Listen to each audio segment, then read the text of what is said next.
Barra de Opinión presenta.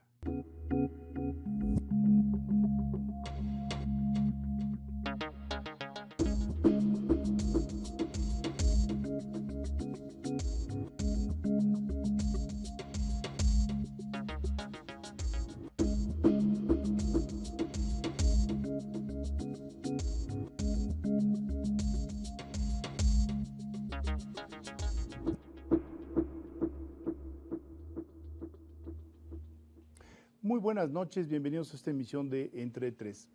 En los últimos meses, y no sin razón, se ha comentado que el espíritu nacional, que el alma nacional está herida, que toda la violencia de la que hemos sido testigos en los últimos años ha hecho que los mexicanos pierdan esperanza en su futuro.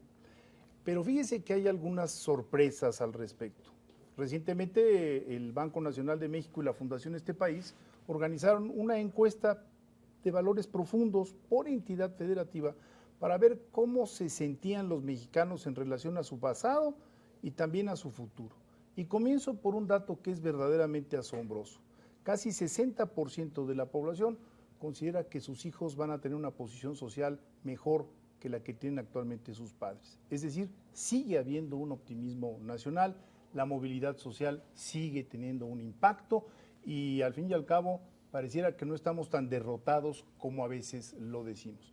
Y es este estudio lo que nos provoque, este estudio lo que será el tema central de este programa, y para ello hemos invitado al execonomista, sociólogo y provocador Luis de la Calle. Luis, buenas noches. ¿Qué tal, Federico? Buenas noches. Quien es coautor junto con Luis Rubio de un libro que está teniendo realmente una enorme trascendencia, que se llama Clase Mediero. Este libro fue presentado precisamente en Entre Tres hace algunos meses y es un tema, la formación de las clases medias, que está íntimamente vinculado con los datos que arroja este estudio.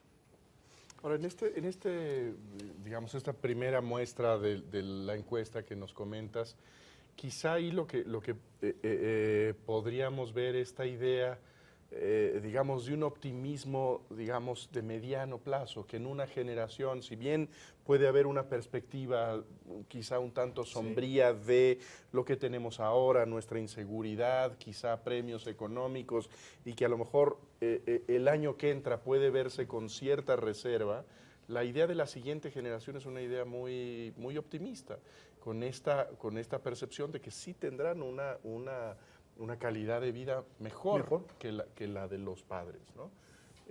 Incluso lo puedes preguntar en retrospectiva y resulta que actualmente el 35% de la población dicen que tiene una posición superior a la que tenían sus padres. Pero ese es el sentido un poco del libro que escribió tú y Luis, ¿no? Que contra el pesimismo actual y la lectura crítica de los últimos 10 años, digamos, ya no las esperanzas, sino lo que sucedió, el país se ha transformado mucho más de lo que creemos en términos de la construcción de esto que importa tanto a una economía de mercado y una democracia, que es una suerte de clase media con un nivel de ingreso un poco mayor, un margen de autonomía un poco mayor, una capacidad de decidir respecto a su vida un poco mayor, y hay una serie de datos que avalan eso que está diciendo la encuesta, ¿no? Yo creo que es muy importante que se haya hecho la encuesta ahora en 2010, era el bicentenario, un buen momento para plantearnos qué tipo de país somos, cómo la gente ve su propia situación, su futuro, su pasado, la aceptación o no de la historia.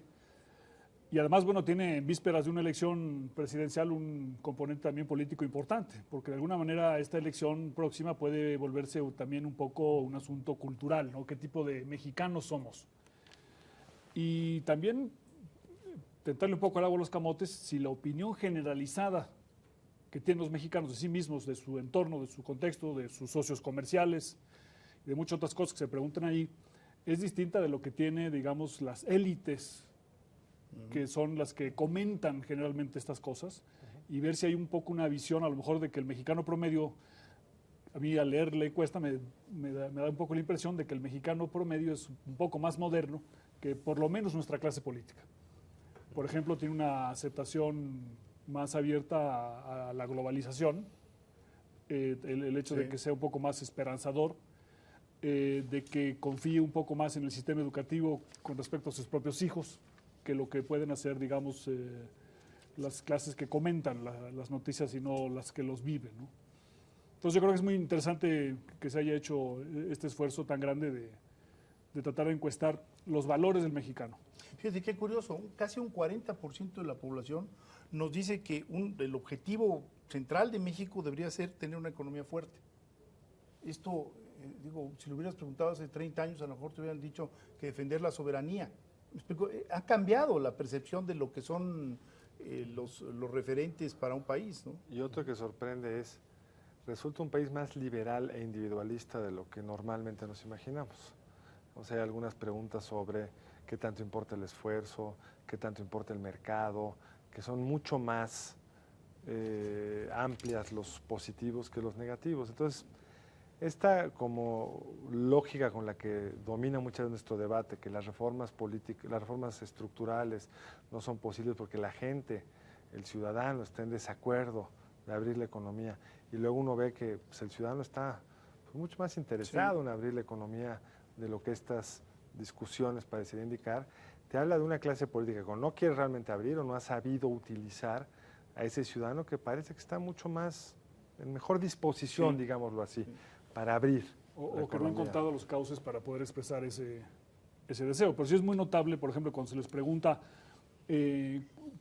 por qué está la gente mejor, te dicen automáticamente por la responsabilidad, porque se trabaja duro, porque hay un esfuerzo, y ponen en lugares mucho más bajos de la escala de las opciones que se le tenían al esfuerzo que puede hacer, por ejemplo, los partidos políticos o los gobiernos, que son los que generalmente en el discurso público se cuelgan las medallas cuando se dice es que tanto número de personas ha superado la pobreza, inmediatamente lo encasillan en el programa X que ellos promovieron y no en el esfuerzo de las personas. Pero cuando se le pregunta a las personas reconocen en su propio esfuerzo y el esfuerzo de sus familiares el principal elemento para salir adelante. Sí, esto que está diciendo Luis es central. No hace demasiado tiempo, en algunas de las encuestas de valores profundos, la suerte jugaba un papel central, es decir, ¿y por qué fue exitoso fulanito de tal? Porque tuvo suerte en la vida.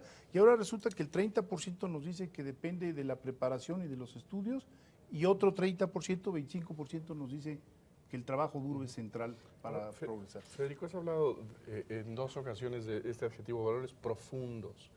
¿A qué te refieres con este acento de que no estamos detectando en este estudio, digamos, valores superficiales?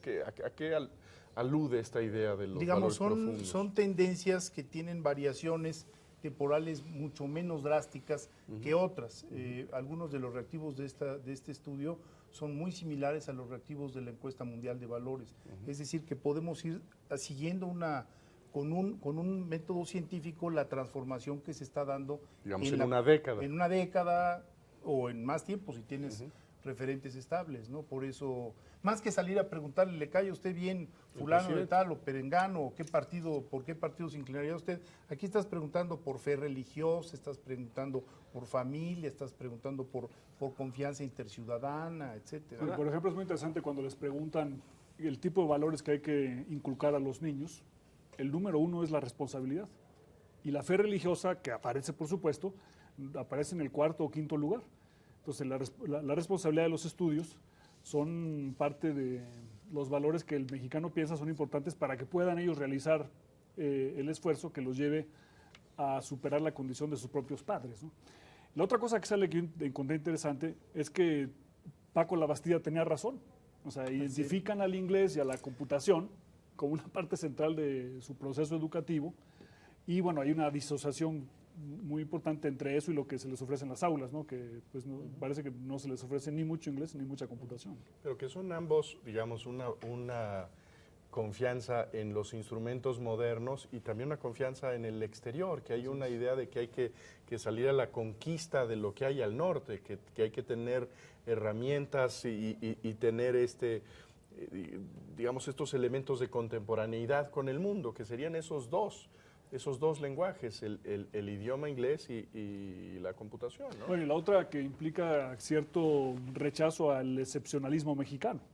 O sea, esta idea de que en México tenemos que hacer las cosas a la mexicana, porque somos un país distinto y porque somos muy mexicanos y en México hacemos las cosas de manera diferente, te da un poco la sensación que a lo mejor la mayoría de la gente piensa que eso es una excusa para realmente no hacer las cosas.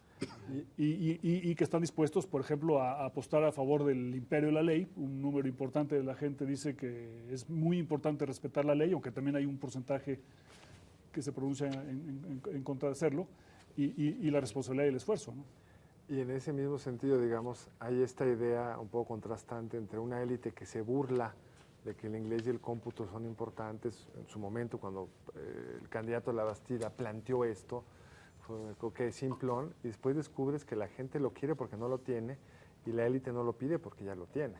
Es decir, ahí hay este contraste entre bienes públicos y bienes privados que de alguna forma hace tan complicado darle a los ciudadanos lo que quieren porque los que ya lo tienen no lo quieren dar. No, sin duda. Ahora, hay un reactivo en el que se les pregunta cuál es lo más importante. Uno son una economía fuerte que crea empleos, pero el segundo es tener también todos los elementos que permiten el bienestar, como la educación y la salud, donde se reconoce la importantísima labor del Estado para ello, ¿no? Ahora, pero digamos, en esta medición de los valores profundos, Federico, no corremos, digamos, el riesgo de estar midiendo aspiraciones que no tienen que ver con la conducta concreta, con las prácticas específicas, y no ser, en el fondo, un buen medidor de la cultura. Quiero, digamos, seguir esta pista que plantea Luis de la Calle, este valor de la legalidad, que en términos abstractos, pues me parece que es un valor que podemos compartir todos. Una cosa es rendirle homenaje a la legalidad y otra cosa es estar convencidos de que concretamente en este momento específico es pues necesario dar una mordida, y que en el último año sí he dado un soborno para salirme de tales y tales problemas. Es decir, puede haber una especie de desfase, sí, en donde, bueno, lo que estamos diciendo es quién es el que yo quisiera ser, pero la cultura es esa mezcla entre la aspiración y la realización, es esa tensión entre el deseo y pues, una fatalidad de lo que hace uno concretamente, aunque no sea lo que te produce orgullo, ¿no? Bueno, hay los especialistas en estos temas te dicen que hay algunas preguntas que son obligadas de respuesta obligada. Si tú le preguntas a la gente cuántas veces al día se lava usted los dientes, te van a contestar que 3, aunque no sea correcto ni esté apegado a la realidad.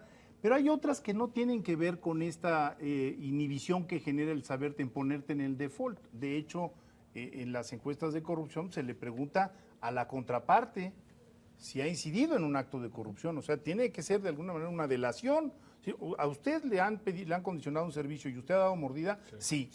Tiene que decirlo. Ahora, hay algunas cuestiones, como por ejemplo la actitud hacia la corrupción. Comentábamos Luis y yo que en alguno de los reactivos, cuando tú preguntas por los principales obstáculos del país, la corrupción viene en segundo lugar. Hace 12 años tú preguntabas si la corrupción era un obstáculo importante y 2/3 partes de la población te decían que no era importante la corrupción. Entonces sí va construyéndose ciudadanía, sí va construyéndose.